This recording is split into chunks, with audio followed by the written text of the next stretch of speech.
වයි හැන්දෑව නික්කයත් එක්ක දිල් දැන් ඔය කොල්ලු කාලෙ ගත්තහම කැපිල පේන්න කට්ටිය බොහෝම ට්‍රයි කරනවනේ. ඔයත් ඒ කාලේ එහෙමද? ඇයි ඒ කාලේ කියන්නේ දැනුත් එහෙම තමයි. දැන් ඉතින් කැපිලා පේන කාලේ නෙමෙයි නික්කයියේ පෙනිලා කැපෙන කාලේ. අනේ දන්න තරම තමයි. හරි කොහොම හරි ඔය විදිහට කැපිලා පේන්න ඔය වයසේදී කොල්ලෝ එක වැඩ කරනවා. දැන් ඔය අලුත්ම ට්‍රෙන්ඩ් එකක් වෙලා තියෙනවා දිල්. මොකක් හරි වීර ක්‍රියාවක් කරලා ඒක YouTube අප්ලෝඩ් කරනවා. එතකොට ඔය ලයික්ස් වැටෙනවා, කමෙන්ට්ස් එනවා. ඔය වගේ දේවල් වලින් එයා කැපිලා පේන්න try කරනවා. ඔය දැකලා තියෙනවානේ වාහන වලින් ගිහිල්ලා හප්ප ගන්නවා, බිත්ති කඩාගෙන යන්න හදනවා, එක විකාර කරනවා. ඔය විදිහටම දිල් එංගලන්තේ ඔක්ස්ෆර්ඩ් වල කොල්ලෙකුත් මහ අමූතු වැඩක් කරලා එක YouTube අප්ලෝඩ් කරලා තිබ්බා. නෑ මොකද්ද? බිත්තිය කඩන් ගිහිල්ලාද?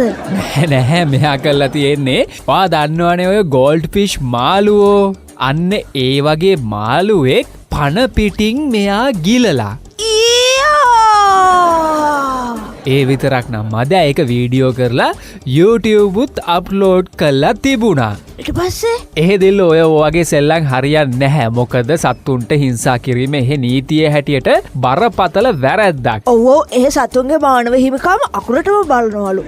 සත්තුන්ට කොහෙද මිනිස්සුયો මානව හිමිකම්?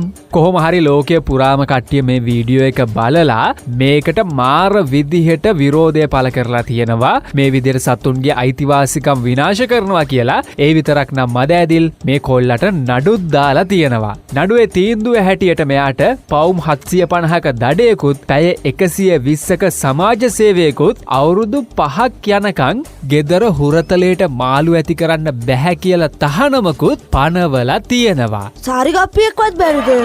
සාරිගප්පියෙක් තියා මොකෙක්වත් හදන්න බැහැ. ඒ කියන්නේ ගෙදර අම්මට කිරට මිරිසටවත් හදන්න බැරිද? මං කිව්වේ හුරතලයට.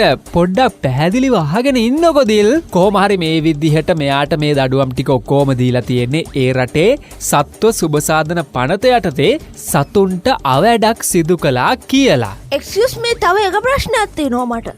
අහන්නකෝ. දැන් අර ගෝල්ඩ් ෆිෂ් කෝ? ඊයේ උදේට කාපු කෑම දැන්කෝ කියලා හැව්වම හරියනවද? ඉතින් ගෝල්ඩ් ෆිෂ්ව ගිල්ලා එකේ පාඩ පිටින්නේ. ඌ බඩ ඇතුලේ ඇති පීන. අනේ මේ එක ගිලලා බලනවා පණ පිටින් ඉන්නවද කියලා. මං ගිල්ලා එකේ. ඊයා ගෝල්ඩ් ෆිෂ් කෙනෙක් නෙවෙයි. එහෙනම් විදුලි ආදේ. නෑ. පාට කියන්න නිකයි මෙන්න සයිස් විදුලි ආදගේ. මං ගිල්ලා මාසයක් යනකම් මං හිටියේ නිකන් ටියුබ් ලයිට් එක වගේ. ඒ කිව්වේ? නිවිනේ පත් වෙනවා මාව. කොහොමත් එහෙමනේ. මේ ඉතින් ඊට පස්සේ මොකද උනේ? පස්සේ මම නාසයකින් ඉස්සුවා. ඒයි? ඒලියන් කෙනෙකුට බහලා කියලා. අර එක්සේලියන් සින්දුව ගැහුවෙත් මටනේ. ඒකත් ඇත්තද? පාට් 2ත් ඇවිල්ලා තිබ්බ ඊයේ පෙරේද?